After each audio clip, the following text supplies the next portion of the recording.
Pelaksanaan sholat Id pada Hari Raya Idul Fitri 1441 Hijriah untuk umat muslim di Kabupaten Buleleng diputuskan di rumah.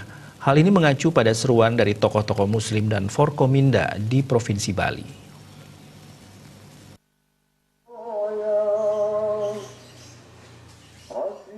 Dengan kasus wabah COVID-19 di Bali yang belum tuntas, MUI bersama FKPD Provinsi Bali mengambil keputusan agar umat muslim di Bali melakukan sholat Id Idul Fitri di rumah masing-masing. Oleh karena itu, Kabupaten Buleleng mengikuti keputusan tersebut sehingga ada perubahan-perubahan kebijakan dari Pemkab Buleleng.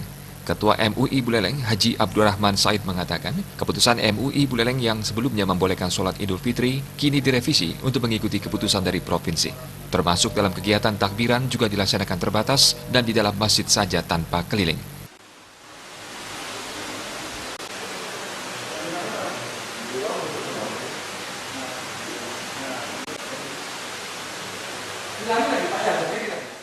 Jadi yang untuk mensosialisasikan berikutnya, ya saya minta bahwasanya Pemda Kabupaten Buleleng, Bapak Bupati sudah memberikan izin, akan tapi karena ada seruan dari provinsi, maka harus mengikuti ke provinsi.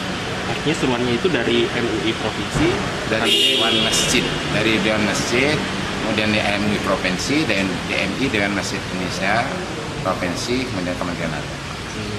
Kalau takbirannya gimana Pak Haji? Tetap takbiran, cuman nggak bisa keliling. Jadi takbiran itu tetap di masjid-masjid tetap ada, ya, tapi tidak berkelompok.